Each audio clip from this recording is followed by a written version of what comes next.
आज से शनि नक्षत्र में परिवर्तन हुआ है, साथ ही साथ कल सूर्य ग्रहण भी पड़ने वाला है। कैसा पड़ेगा सूर्य ग्रहण, क्या इसके उपाय हैं, क्या कुछ हानिकारक हो सकता है, उत्तर प्रदेश में राजनीतिक हलचल किस तरीके से है वर्तमान में, क्या आगे और भी खराब होने वाली है, तमाम चीजों पर बात करने के लिए हमारे साथ ज्योतिषाचार्य दिवाकर त्रिपाठी जी हैं। सर बहुत बहुत धन्यवाद, आपका स्वागत है जनता टीवी न्यूज चैनल पर। जी बहुत बहुत धन्यवाद आपको।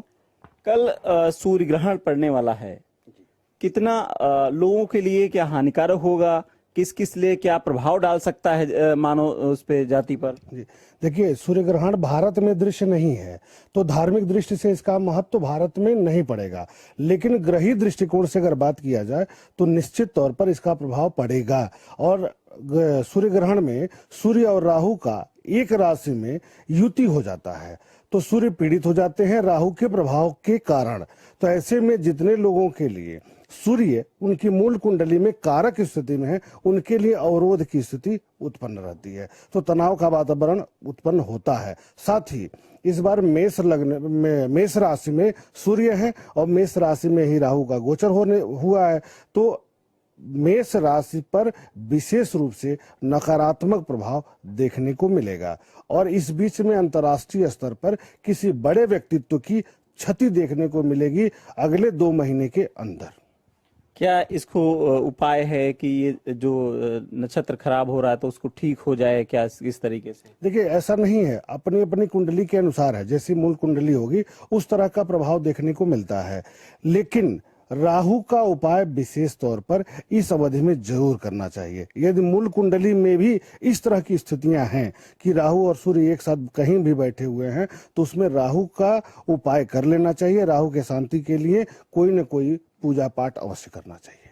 अब थोड़ा सा हम बात करेंगे उत्तर प्रदेश देश की राजनीति पर। देश की राजनीति में इस समय थोड़ा सा जिस तरीके से हम लोग कहते हैं गंगा जमुनी तहजीब, वो माहौल बिगड़ा हुआ है।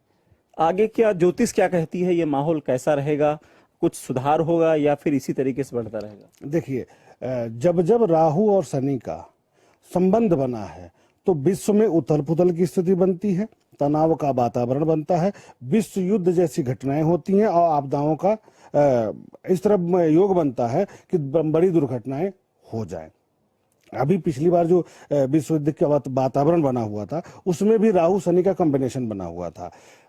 वर्तमान में जैसे शनि का परिवर्तन कुंभ राशि में हुआ है तो राहु की दृष्टि शनि पर पड़ रही है और शनि का राहु से कॉम्बिनेशन बन रहा है, तो निश्चित तौर पर सांप्रदायिक तनाव की स्थिति बनेगी। सामाजिक तौर पर जाति विद्रोह की स्थिति उत्पन्न हो सकती है, तनाव का वातावरण इस अवधि में हो सकता है और अगले 6 महीने तक सामाजिक दृष्टिकोण से शांति भंग की स्थिति जरूर दिखाई देगी। ये समय थोड़ा सा अवरोधक है, संभल कर रहने की विशेष तौर पर आवश्यकता है।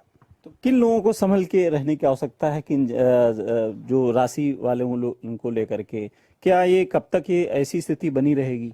देखिए, राशि की बात नहीं है, शनि न्याय करता है, जो गलत करेगा उसके साथ गलत होगा। शनि कोई नई व्यवस्था नहीं लाते हैं, उसी व्यवस्था में सुधार करने के लिए दंडित करते हैं लोगों के लिए। तो जो उपद्रवी हैं, जो समाज के लिए नकारात्मक प्रभाव डालते रहे हैं, जिनकी क्रियाकलाप सामाजिक दृष्टिकोण से खराब रहे हैं, उनको सजा दिलाएंगे किसी न किसी रूप में।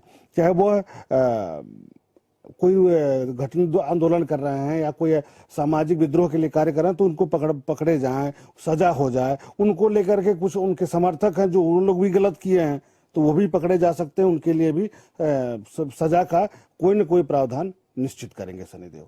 अच्छा, एक बहुत महत्वपूर्ण सवाल आपसे करना चाहेंगे सर। इस समय थोड़ा सा कोरोना का पीक टाइम बढ़ने वाला है क्योंकि लगातार बढ़ रहा है, आशंकाएं बढ़ चुकी हैं, 3 लहरें दुनिया ने देखी है, अपनों से दूर हो गए थे। क्या आने वाला जो टाइम है वो लोगों के लिए कैसा होगा? क्या कोरोना की चौथी लहर आ सकती है या कुछ इसमें? देखिए, जब पहली लहर आई थी तब भी हम कैलकुलेट किए थे तो उसी के अनुसार गया था। वर्तमान में फिर वही स्थिति आ रही है, शनि राहु का कॉम्बिनेशन बन रहा है, पहली बात। दूसरी बात कि स्वतंत्र भारत की कुंडली है वृष लग्न की, तो वृष लग्न में 10वें भाव में शनिदेव गोचर करने जा रहे हैं, आरंभ कर दिए हैं। वहां से जनता के भाव, सुख भाव पर इनकी दृष्टि पड़ रही है, 4th भाव पर। तो जाहिर सी बात है कि आम जनमानस के सुखों में कमी होगी तो कोई वायरस जनित रोग हो जाए, कोई अन्य दुर्घटना हो जाए, सामाजिक तनाव का वातावरण बन जाए, सांप्रदायिक तनाव का वातावरण बन जाए, कुछ न कुछ इस बीच में जरूर होगा जिससे उनके सुखों में कमी आए। इसी क्रम में कोरोना भी है, आम जनमानस के सुखों में कमी करने के लिए। तो हो सकता है तो उतनी बड़ी लहर न आए जो दूसरी लहर थी, लेकिन तीसरी से ज्यादा बड़ी लहर हो सकती है। यानी खुद को सावधान रखना पड़ेगा, क्योंकि आने वाला समय हो सकता है कि जटिल हो, कठिन हो। सरकार के निर्देशों का पालन करना नितांत आवश्यक है और अपने आप को बचा कर रखना ही इसका उपाय है। और इस अवधि में अगले 6 महीने तक निश्चित तौर पर सतर्क रहना चाहिए।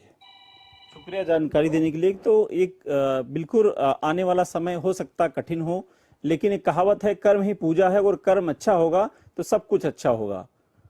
आगे देखते रहिए जनता टीवी। कैमरा पर्सन आशीष के साथ अनूप सिंह, जनता टीवी, लखनऊ।